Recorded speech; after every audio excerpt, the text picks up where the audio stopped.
বাবুদের কোন ষড়যন্ত্র বাংলাদেশে বাস্তবায়ন হবে না। গ্রামে গঞ্জে আনাচে কানাচে প্রত্যেকটা মানুষের চোখের দুশ্মন হচ্ছে আওয়ামী লীগ। তো দেখলাম যে পুলিশে ধাক্কাচ্ছে, 5-6 কিলো দৌড়ায় আসছি আমরা, শরীরে কোনো এনার্জি নাই। তো আমিও পাল্টাপাল্টি ধাক্কাচ্ছি, এক পর্যায়ে পড়ে যাই। তো যেখানে 100 মানুষ ছিল 30 মিনিটের মধ্যে সেখানে 2000-এরও বেশি মানুষ হয়ে গেছে।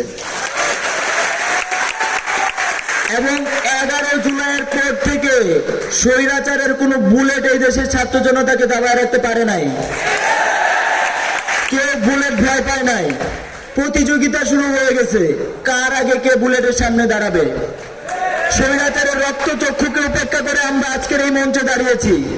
যদি আবারও কেউ নব্য স্বৈরাচার হয়ে ওঠার চেষ্টা করে, আমাদের এই বুকটা সবসময় পাতা থাকবে ইনশাল্লাহ। অনেকে আজকে নির্বাচনের বয়ান তোলে। আমি স্বাভাবিকভাবে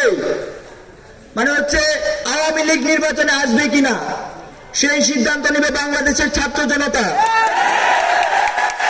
আমি স্বাভাবিকভাবে গ্রামে গঞ্জে বা একদম প্রান্তিক অঞ্চলে গিয়ে মানুষদের সাথে মিশতে পছন্দ করি। যতগুলো জায়গায় আমি গিয়েছি আজ পর্যন্ত একজন মানুষও বলে নাই যে আওয়ামী লীগ নির্বাচনে আসবে কিনা এটা পরে আগে আওয়ামী লীগের বিচার নিশ্চিত করতে হবে।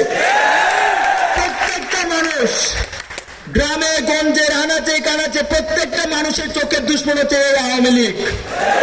কারণ তারা তাদের সন্তানদেরকে হত্যা করেছে। আপনি কি আপনার সন্তানদেরকে যে হত্যা করবে তাকে এভাবে মাফ করে দিবেন? আমরা এত সুশীল হইতে পারি নাই, আমরা এত সুশীল হইতে পারবো না। যারা আমার ভাইদেরকে হত্যা করছে তাদের বিচার নিশ্চিত করতে হবে। তারপর বাংলাদেশের জনগণ নিশ্চিত করবে আওয়ামী লীগের মতো সন্ত্রাসী সংগঠন রাজনীতিতে আসবে বা নির্বাচনে আসবে কি আসবে না। তো আমাদের এখন ঐক্য খুবই প্রয়োজন। আজকে ভারতের দাদাবাবুরা বিভিন্ন ষড়যন্ত্র করছে, বাংলাদেশ নিয়ে খেলার চেষ্টা করছে। আমরা আজকে ঢাকা কলেজ থেকে বলে দিতে চাই, দাদাবাবুদের কোন ষড়যন্ত্র বাংলাদেশে বাস্তবায়ন হবে না। দাদাবাবুদের সকল ষড়যন্ত্র মুক্ত ঢাকা কলেজ আগে রুখে দাঁড়াবে। আমরা পরিশেষে বলতে চাই, এই বাংলাদেশকে নিয়ে খেলার যদি কেউ চেষ্টা করেন আপনারা কেউ ছাড় পাবেন না। বাংলাদেশের হিন্দু মুসলিম সবাই বাংলাদেশি, পাহাড় থেকে সমতল আমরা বাংলাদেশি। এই বাংলাদেশকে নিয়ে খেলার চেষ্টা করবেন না। দাদাবাবুদের এজেন্ডা যে বাস্তবায়ন করতে চাইবেন তাদের বিরুদ্ধে আমাদের অবস্থান থাকবে।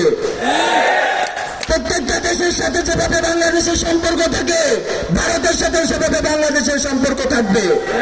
কথা হবে চোখের চোখ রেখে।